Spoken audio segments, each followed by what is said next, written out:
Soal ini membahas mengenai faktor luar yang mendukung pertumbuhan tumbuhan. Nah, karena merujuk pada faktor luar, kalian tidak bisa menyebutkan faktor yang berasal dari dalam tubuh tumbuhan atau faktor internal. Faktor luar hanya merujuk pada faktor eksternal bagi pertumbuhan tumbuhan. Ada 5 faktor eksternal yang penting di sini.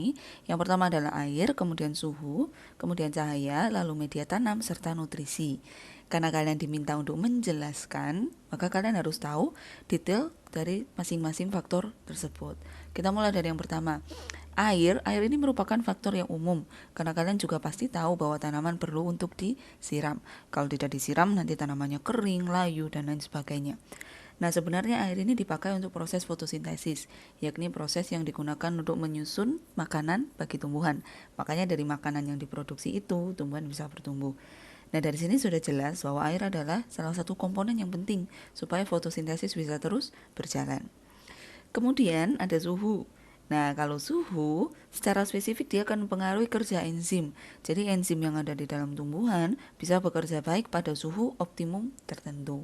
Untuk beberapa tanaman hanya akan bisa bertumbuh dengan baik jika ditanam di suhu yang dingin. Misalnya sayur-sayuran, buah stroberi, itu hanya bisa kalian temui di daerah dataran tinggi yang suhunya memang relatif rendah. Namun beberapa tanaman lain akan membutuhkan suhu yang lebih tinggi, sehingga hanya bisa dijumpai pada dataran rendah dengan suhu yang lebih tinggi. Nah, itu pengaruh dari suhu. Kemudian ada cahaya. Untuk cahaya ini agak sedikit berbeda efeknya. Pertama, dia penting sebagai energi untuk fotosintesis, sama seperti air, untuk proses pembentukan makanan sehingga tumbuhan bisa bertumbuh.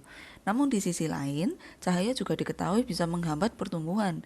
Ini kaitannya dengan hormon auksin. Ketika cahayanya tinggi, justru hormon auksin tidak akan terakumulasi dengan baik. Padahal hormon auksin dibutuhkan untuk pertumbuhan meninggi bagi tanaman, sehingga efek dari cahaya ini memang sedikit berbeda-beda. Tapi cahaya tetap merupakan faktor yang penting karena dia adalah energi untuk proses fotosintesis. Kemudian media tanam seperti tanah, sekam, sabut kelapa, dan lain sebagainya, itu mempengaruhi pertumbuhan tumbuhan karena media yang berbeda juga akan memiliki pori yang berbeda. Ini akan mempengaruhi pertukaran gas dan penyerapan nutrisi pada bagian akar.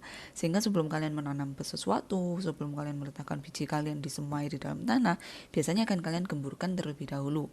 Nah, ini untuk mendukung pertukaran gas supaya terjadi dengan baik di sana. Kemudian yang terakhir adalah nutrisi.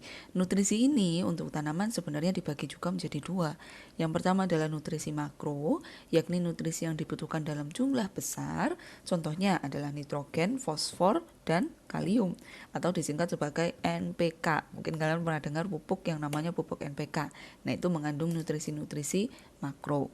Kemudian nutrisi jenis satunya adalah nutrisi mikro.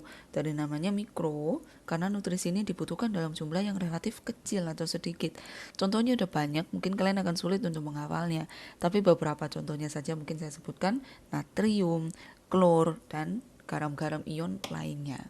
Jadi itu tadi adalah 5 faktor luar pertumbuhan tumbuhan.